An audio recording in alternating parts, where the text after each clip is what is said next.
Esse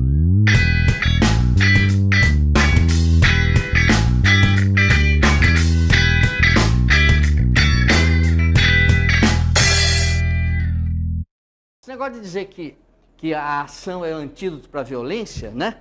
Isso é bom, é legal. Mas há uma máxima latina que diz assim: a corrupção do ótimo é o péssimo. Uma máxima latina. A corrupção do ótimo é o péssimo. Quer dizer, você tem uma coisa que é ótima. Você corrompe aquela ideia, ela não fica ruinzinha. Ela fica a pior possível. A corrupção dessa ideia de que a palavra é o antídoto para a violência, a corrupção dessa ideia é a violência por meio da palavra. A agressão, né, verbal, a violência por meio da palavra. É a corrupção da ideia de que a palavra é o combate à violência. Não é? Na sociedade, essa agressão, não é? Essa violência que vem por meio da palavra, está presente na maior parte dos contratos que a gente assina. Pede um empréstimo para um banco, lê o contrato, linha por linha. Ali está escrito com todas as letras que eles não confiam em você. Você diz, não, mas eu pago, pô. Não interessa, pô. Se não pagar é isso. Mas eu pago. Tá. Quer dizer, o contrato é uma virtualização da violência, mas é uma violência, né? Porque o cara está dizendo com todas as palavras que não acredita na sua palavra. Quer algo mais violento que isso? Precisa de duas testemunhas. Precisa de testemunha ainda, né? Não é verdade? Então, a gente vive essa situação moderna, né, da violência por meio da palavra. Bom, a Hannah Arendt tem um livro importante chamado A Condição Humana, em que ela usa a palavra ação nesse sentido grande, macro, né? A Hannah Arendt, no livro A Condição Humana, diz, o ser humano, né, há atividades do ser humano, fazeres do ser humano, que são labor, que são trabalho e que são ação. Agora, o labor é a atividade que a gente realiza, né, para manter a vida em sentido biológico, né, manter o corpo vivo. Então, isso é importante no ser humano, mas isso os animais também têm que fazer. O livro A Condição Humana é o que caracteriza o modo de ser do ser humano. Então, não é o labor, não é a manutenção da vida em sentido biológico, não é? O trabalho, ela lê num sentido não exatamente marxista, mas o trabalho como a produção material de algo fora do corpo, né? Nesse sentido da produção material, a gente também partilha com animais. Abelhas fazem coisas muito interessantes, né? Castores são engenheiros importantes, não é? E aranhas e outros bichos. Então, o trabalho, enquanto produção material de algo fora do corpo, também não é a condição humana. Ela diz, a condição humana mesmo, o que marca o modo de ser do ser humano, é a ação. A ação quer dizer, é o fazer com a palavra, é a consciência que possibilita a vida na polis, a vida em sentido político, a vida bios, não a vida zoou, né? Porque em grego tem o zoou e o bios, não é? A vida em sentido humano, não na dimensão animal. Então, o livro inteiro é muito interessante, inclusive o que ela fala sobre a ideia de autoridade, mas eu estou chamando a atenção para a importância que é dada para a palavra ação. E o Habermas, filósofo alemão vivo, né, tem um livro de 1972 chamado Teoria da Ação Comunicativa. Teoria da Ação Comunicativa, e a ação tem esse peso como palavra, né? O Habermas, então, em um minuto, assim, distingue na vida em sociedade a ação estratégica e a ação comunicativa. organização estratégica é aquela que visa ao êxito, né?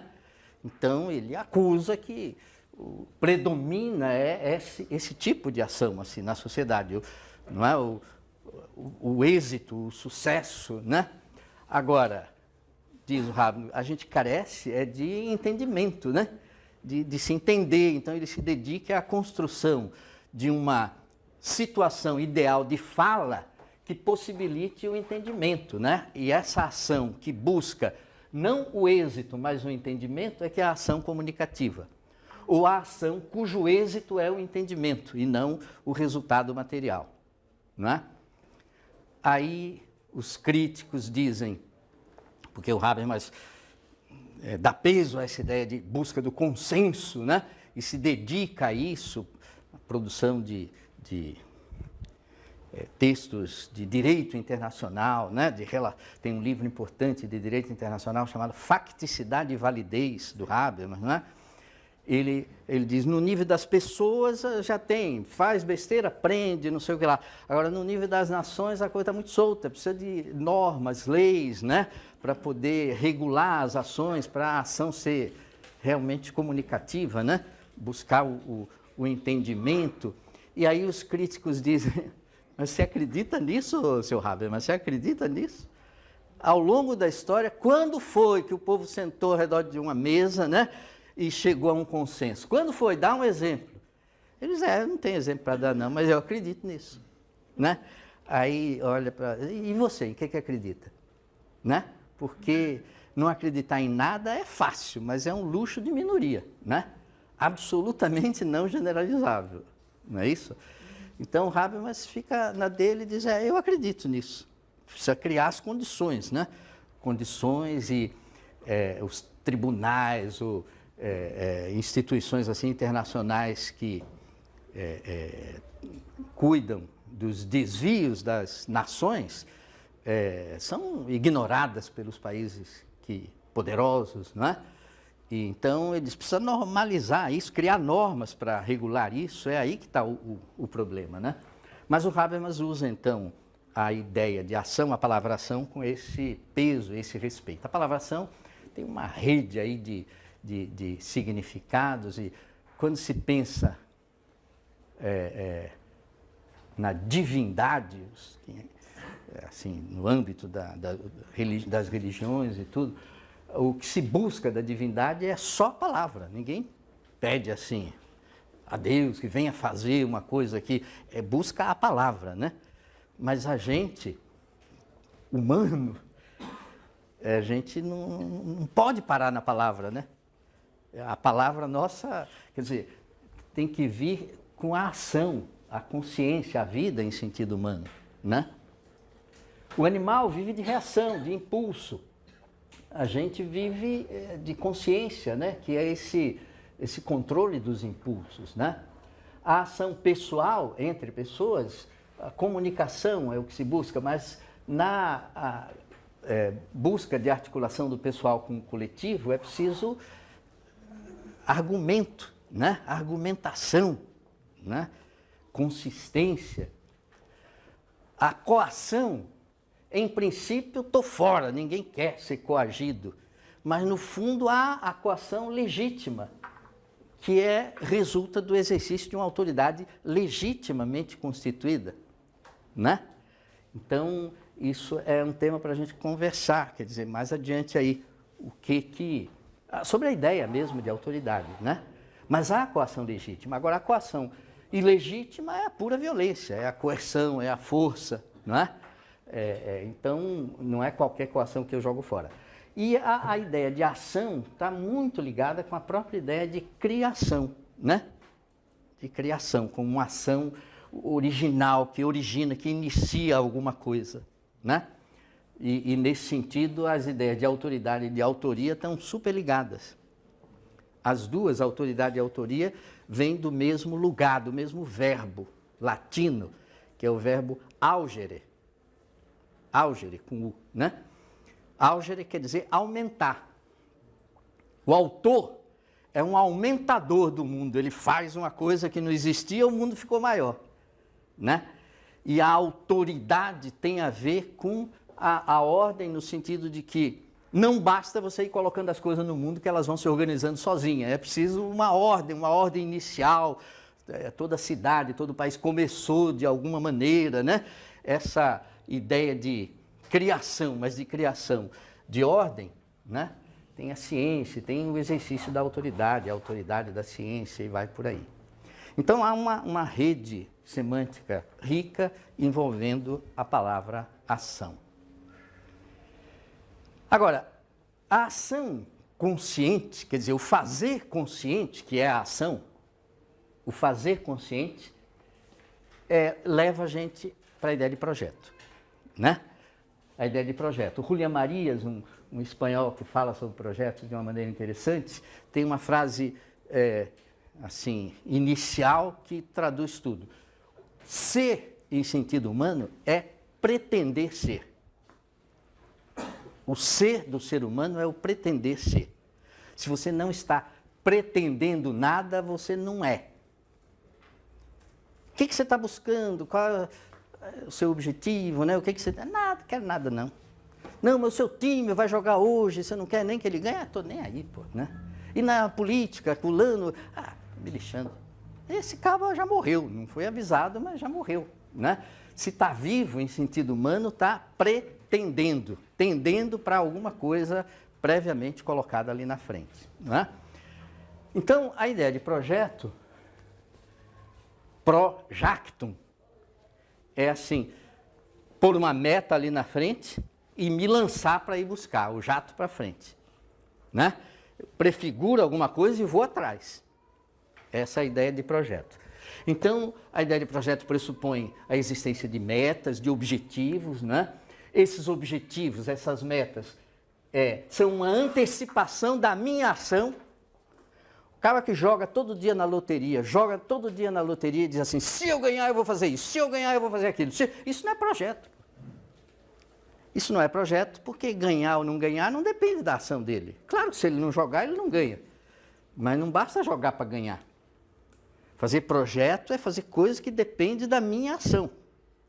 Né? Eu estou antecipando o que eu vou fazer. Isso é projetar. Agora, são objetivos que são antecipação da minha ação, onde há abertura, risco. Todo projeto envolve risco. Risco quer dizer, um projeto condenado ao sucesso não é um projeto.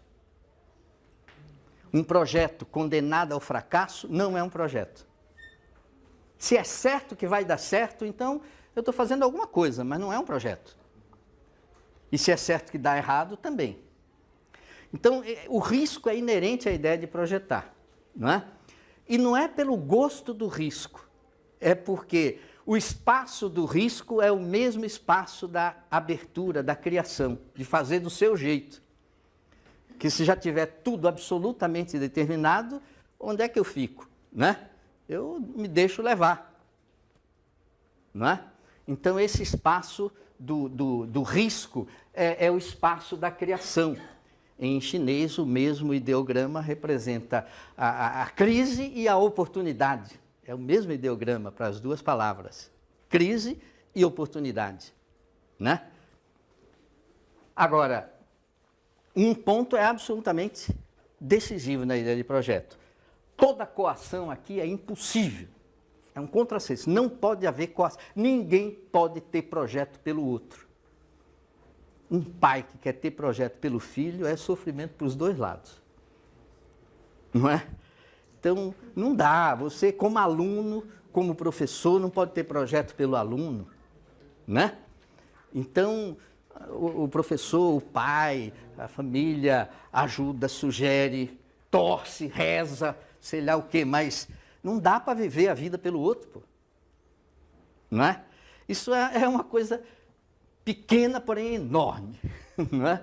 Não dá para coagir no projetar.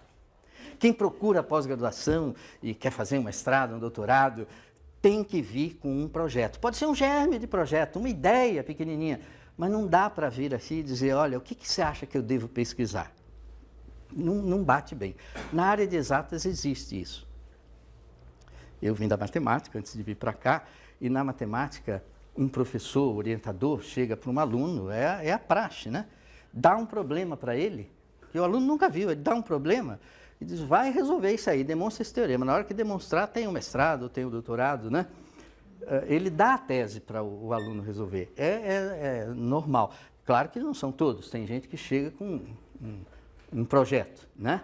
Uma ideia de projeto.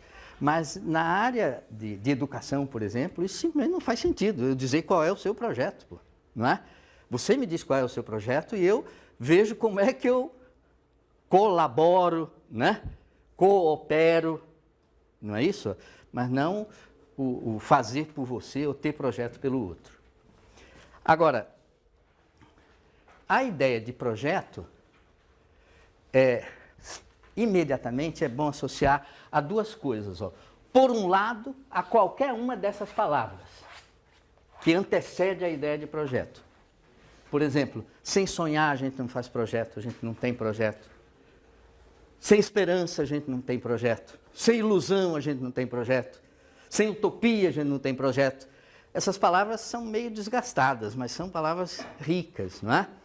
Quem quis fugir dessas palavras para não parecer religião, como Bergson, por exemplo, aí criou uma expressão própria, né? Do livro do Bergson, A Evolução Criadora.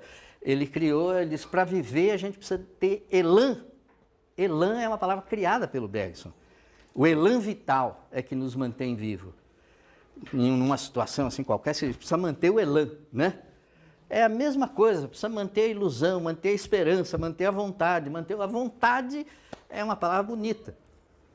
Entrou meio que em desgraça porque alguns filósofos pegaram pesado, né? Nietzsche e Schopenhauer, e pega a vontade como vontade de poder, né? Aí a psicologia deixou de lado a palavra vontade. Mas qualquer uma dessas palavras aponta na mesma direção, quer dizer, são pré-condições para poder a gente ter projeto. Quem não sonha não faz projeto, não é? Agora, a gente não vive de sonho, a gente vive de projeto. Quando a situação está numa crise danada, se você lembrar assim, puxa vida, mas eu já sonhei bastante, eu já tive muita ilusão, você vai entrar no buraco mais ainda. Quando você entra numa crise, você diz, não, mas eu já fiz isso, eu já fiz aquilo, né? A situação está russa, mas eu já fiz aquilo. São os projetos que dão força para a gente, não é? Mas sem isso, a gente não projeta. Ilusão é, de todas essas palavras, talvez a mais forte. Sem ilusão, a gente não faz projeto. Ilusão, bom, ilusão é uma palavra que tem várias conotações, né? E tem a ilusão negativa, de engano e tudo, né? Mas tem um sentido positivo em todas as línguas. Se não tivesse um sentido positivo, a desilusão não seria ruim. Se a desilusão é ruim, é porque você acha que o bom é ter ilusões. Não é? Illudere, ludus, jogo. Então, ter ilusões é você dizer, eu estou no jogo, eu quero jogar, né? O jogo tem risco, pode dar assim, pode dar assado, mas eu estou jogando, vamos nessa. E o desiludido é o que diz, não brinco mais, não quero mais brincar. Acabou a brincadeira. Bom, é um luxo de minoria, né? Agora, sem ilusão você não faz as coisas mais importantes da vida, sem ilusão você não casa. Eu não estou falando que só casa iludido, eu estou falando só casa tendo ilusões. Porque você diz, não, eu sei que pode ser assim, pode ser assado, mas comigo eu acredito que vai dar certo, né? Aí você entra, né? Sem ilusão, se você casou, você não tem um filho. O discurso do desiludido é, o mundo está uma desgraça. O que eu vou pôr uma criança no mundo a mais? Para quê? Né? É o discurso da desilusão, né? Então, não dá, a gente precisa ter ilusões, né? E qualquer palavra do lado de cá apontaria na mesma direção. Utopia, nós precisamos acreditar em utopia, né? O que é uma utopia? É um sonho? É uma ilusão? Mas é um sonho, uma ilusão a respeito da sociedade inteira, né? Isso é uma utopia. Não dá para você dizer, eu tenho uma utopia pessoal, a minha. para a minha vida. Não é isso. Quem tem uma utopia pensa a sociedade inteira organizada de uma maneira que você diz, é assim que eu acho que devia ser. Thomas More, um religioso que andou por aí com Colombo, Américo Vespúcio, Pedro Álvares Cabral, ele andou viajando aí um pouco, né? Quando o Brasil estava sendo descoberto. Em 1504, Thomas More está se aposentando dessas viagens, e aí ele escreve esse livrinho, 1504, chamado Utopia, onde ele cria a palavra utopia. Topos é lugar e u é a negação, então um lugar que não existe, né? E ele descreve uma ilha de utopia maravilhosa, onde todos os problemas do mundo estavam resolvidos. E ele está na Inglaterra, do início do século XVI, né? Criticando coisas da Inglaterra do início do século XVI, 1500 e um pouquinho, e diz, como seria bom se a Inglaterra fosse que nem utopia, né?